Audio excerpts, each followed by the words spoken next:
All right, we'll move on to the next caller. Caller, you live on the air. Please tell us your name, where you're calling from. Hi, this is Van Van, from welcome. Cincinnati, Ohio. Going back again to Daniel 9, verses 24 to 27, Okay. some well-trod ground. The sequence of events, my understanding, is that the Messiah is supposed to be rejected and the temple destroyed. The temple has been destroyed, so there don't seem to be a whole lot of alternatives for who the Messiah was. It's been said that if Jesus wasn't the Messiah, the Jews don't have a Messiah. So, it seems pretty clear that there's only one choice for the Messiah. And how do we get around saying Jesus is him?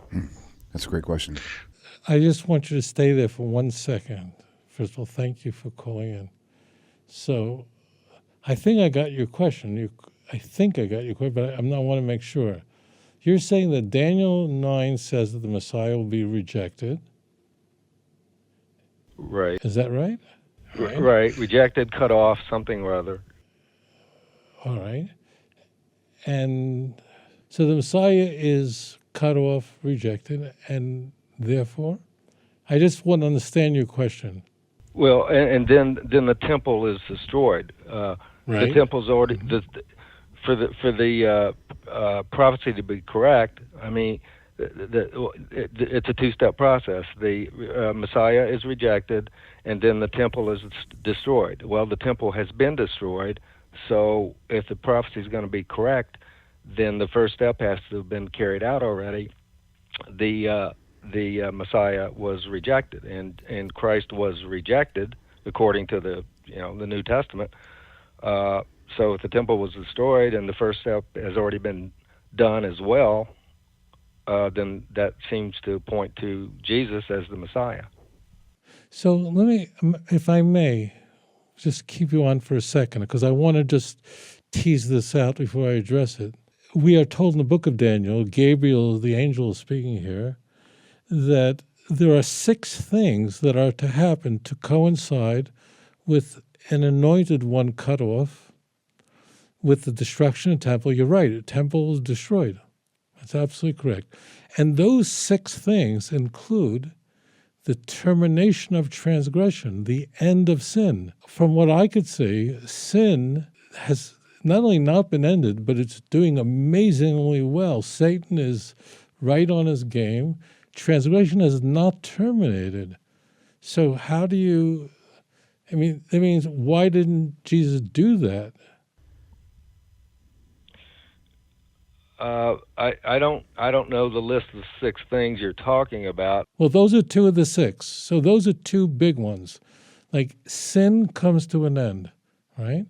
This must sound familiar to you, right? Because you knew all that other, right? So what do you do with those other?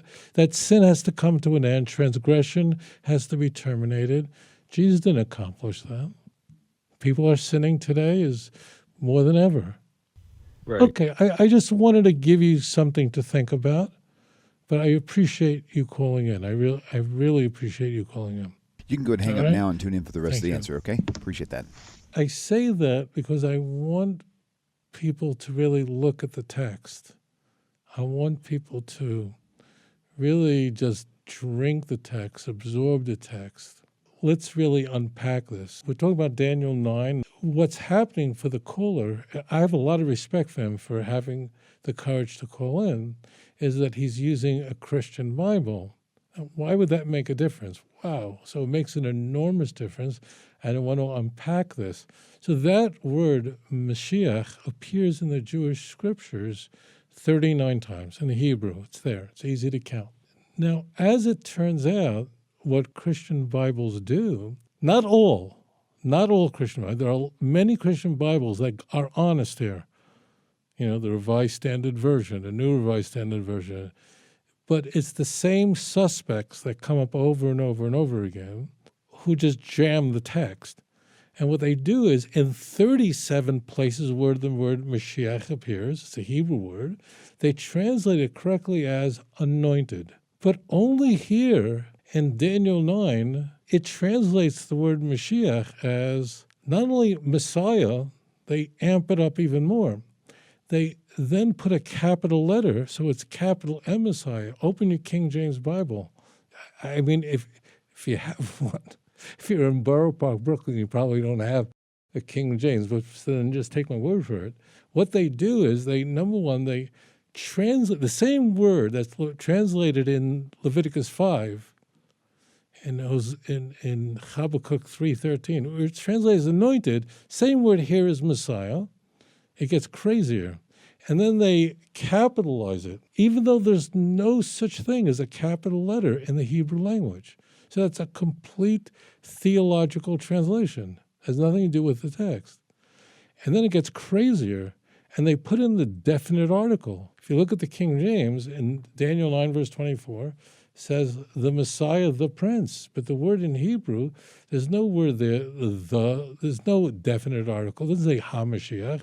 So this is a scam. And that's why good, honest, decent Christians read this text in a New International Version and are convinced that this is talking about Jesus, and are convinced that the Jewish people are blind, utterly blind, that there's a veil over their eyes, and Paul was right in 2 Corinthians 3 and 4. There are scales over their eyes. They can't see. They can't see what is so obvious. That's what's going on. You notice there's something very interesting that's going on is that Christians, I think nice Christians who have a favorable view of the Jews. I don't want to talk about, bad. I'm talking about nice Christians who have favorable view of Jewish people are astonished that Jews can't see the obvious. It's their book, their language, and they're clever people. They have quite a reputation. How could they not see that Daniel 9 is talking about the Messiah? It says it right here in my King James. I'm not kidding. This is how many Christians feel. They really just don't understand why a people so wise, so smart, it's their Bible, they can read it, I can't read it, but they don't realize that the problem is that they can't read in the original.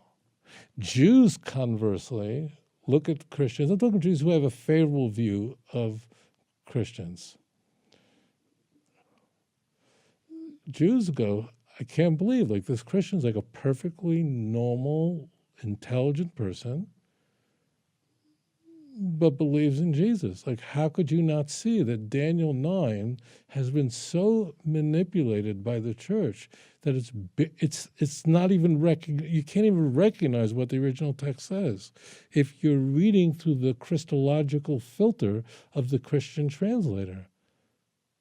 That's what's happening here. And it's sort of like the Jew and the Christian are just passing each other by and going, not saying anything if they're, and just going, each one is saying, why don't you believe the way I do? What's wrong with you? Why can't you see it? The difference is that Christians are not bad people. The difference is they have no access to the original. The Christian Bibles need to eliminate the two anointed ones discussed in these four passages from verse 24 to 27. There's one who's an anointed prince, a Mashiach Nogid in the text, in the Hebrew. And he gives the command to rebuild Jerusalem, who comes after 7 weeks. That's just 49 years. In Daniel's counting, or in the end of the book of Daniel, days are years. So a week is 7 years. Why? Beyond the scope of the show, but it is.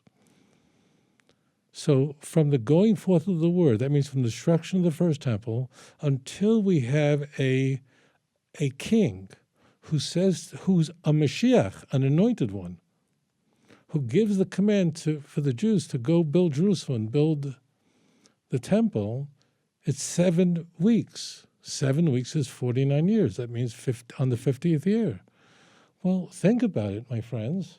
From the destruction of the first temple, something happened 50 years later. A Mashiach rose up and said, Jews, go back to Jerusalem, rebuild it. Go build your temple. Who is that? Cyrus. How do you know? It says it. Where? Isaiah 44:28, that's the end of the chapter, and then 45 verse 1, the beginning of the next chapter. It literally says just what I said. And crazy, crazy, crazy. I'll let you guess without looking it up. Do you think in Isaiah 45 verse 1, where you have the word Mashiach, the Koresh, which is Cyrus, is my Messiah, do you think the King James Bible is consistent and translates it there as Messiah, capital M, or do they translate it as anointed? Think, based on what I've told you, just take a guess. The New American Standard, take a guess. The New International, what I'm doing is I'm going through all the suspects, the usual suspects. We're doing a lineup, criminal suspects. The answer is you know the answer. You don't have to look. They render it correctly, same exact word. In Isaiah 45:1, Mashiach is translated as anointed by these Christian translators. And here in Daniel chapter 9, they translate as the Messiah. Well, where did you get that from? Why'd you do that to me? You should go right back to your Christian bookstore and say, I want a refund. This book purports to be a translation. It's not. This is a complete twisting of the text. This is fraud. This is not just like, whoops. This is very well calculated. Now, let's figure out what's going on here. There are two anointed ones here in Daniel 9. One that comes after 7 weeks, meaning 49 years. That's Cyrus. He's different than the second one because this first one is a Mashiach Nogid. Nogid means a prince. And a second one who comes after a subsequent 62 weeks, which is 434 years. You know what the Christian Bibles do? They conflate. I don't want to go far here. I have a whole chapter on this with all the chronology in volume 1. But they conflate it that the Messiah comes after 7 weeks and 62 weeks. Look at the next verse, verse 26, and after the 62 weeks. It doesn't say after the 69 weeks. It says all crazy, but I don't want to lose you here. So let's go back to this. The anointed one who is cut off after 62 weeks. It doesn't say 69, 62. Who is that? That's the priest. You know that the word Mashiach, or anointed one, is used, as I mentioned, 39 times in Tanakh. It's never referring to the Mashiach. It's referring to a whole range of people. What they all have in common is they have a leadership position, but the word is used most frequently about a priest who's the descendant of Aaron. What happens during the war between Rome and the Jewish people in the year 66? After half the week, an anointed will be cut off. What is the anointed one? It doesn't say the Messiah. It means the priesthood would be cut off, the high priest out. I'm a priest, but I can't bring sacrifices. I'm eligible to bring sacrifices based on my genealogy, my family. Please God, the Mashiach will come very soon, and I'll be in the Beis HaMikdash, in the temple, bring offerings. But I can't. In fact, the only thing a priest can do today is really fulfill the negative commandments, the things that we're not allowed to do. I'm not allowed to go near a dead body, so I can't do that, but I can't bring sacrifice. So the priesthood, meaning all the 130 commandments associated with sacrifices alone in the Torah, those are not going on today. Now, it's true that the temple is destroyed, and he's right on that, and I wanted to bring out a point, because according to Christian tradition, Jesus was killed in the year 30 or 33. Why there's a difference is not important. Let's say he was crucified in 30. They're saying that's the Messiah, the Messiah cut off. But the temple isn't destroyed then. In fact, the temple is not destroyed for more than 5 weeks of years, meaning 40 years. So it doesn't even work. Jesus is killed in the year 30. The temple isn't destroyed. The temple goes on for another 40 years. What's happening is they have the last week before the temple is destroyed. All right? Think about that. So from 63 to 70, the second temple was destroyed in 70. Half the week, we're going to the last passages of Daniel 9. What's half of the week? What's half of 7 years? 3.5 years. What happens 3.5 years before 70? The Jews go to war with Rome. What's the result? Temple is destroyed. The priesthood is cut off. The whole ecclesiastical role and function of the high priest is completely terminated. It's exactly what happens. If you get this, you're going to go very high. It's really quite delicious. As soon as the temple is destroyed, it's like on a gun, the gun is cocked, which means the kinetic energy, the potential energy, is suddenly launched. Mashiach now can come. Bear in mind, if one of the roles of the Messianic age, the coming of the Messiah, is the building of a temple, see Ezekiel 37, the last three passages.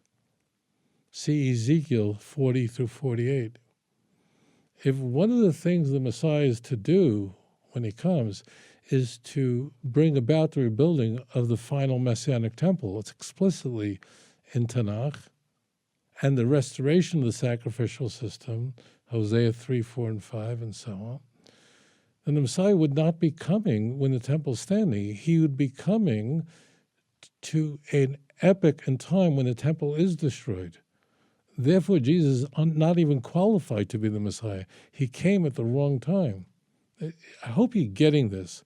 And, when I broadcast, I'm always fearful that I'm going to just go too far. I want to pour in as much information to you as possible. It's like a mother who wants, before sending her children off, she wants to give them as much food as possible. I want to give you the food as possible. So the answer is that the Mashiach in Daniel 9 is like the Mashiach, that Hebrew word, in all other parts of Tanakh. It's an anointed one. It's not the Messiah, as the King James Bible says. And you have to ask the question, why does my NIV translate it as the Mashiach only here? And where do they get the definite article in the capital letter from? And that's where everybody gets into trouble. And that's why I asked you the question, because Daniel's telling us the following things. That once the temple is destroyed, the Mashiach now can come. Each generation, subsequent generation, the Messiah now can come and launch those 6 things, which include the termination of transgression, the end of sin, the wiping away of iniquity, everlasting righteousness, and the seal of the vision of the prophet, and the anointing of the most holy. So that means each generation there is someone waiting who could be the Messiah for that generation, if the generation would deserve it. And meaning they fulfill Isaiah 59, verse 20 and 21, that a Redeemer will come to Zion, to those in Jacob who repent. You have to go back to the Hebrew, understand what the Christian Bibles have done. And one thing, ask yourself, this whole deal that Daniel 9, the end of Daniel 9, provides a precise chronological time for when the Messiah is supposed to be killed. I need to ask you the question, I'm talking to the Christian now, why didn't the authors of the New Testament think that was significant enough to mention? It's not mentioned anywhere in the New Testament. Nowhere in the New Testament says that Jesus was killed, was executed, was crucified to fill what it says in Daniel, that after 70 weeks, anointed one, 483 years, an anointed one would be cut off. The answer is they never came up with that one. That's a 2nd century Christian invention. And then Christians proceeded to tweak, twist, corrupt the text in Daniel in its translation to comport with that twisted hermeneutic. And that's where we're left today. And that's why when you ask that basic question of, tell me, why didn't Jesus fulfill the thing that we would see today? Because it says there that what's ultimately going to happen is the Messiah is going to end sin, terminate transgression. Jesus didn't do that. Isn't it interesting that Jesus fulfilled everything that you could not tell? He came in Jerusalem on a donkey. How would I know? There's no way to tell. But if he had terminated sin, ended transgression, we'd sure know about it today. I have a good feeling that it hasn't happened yet. Why? Because Jesus is not the Messiah. Thank you very much for that thoughtful question.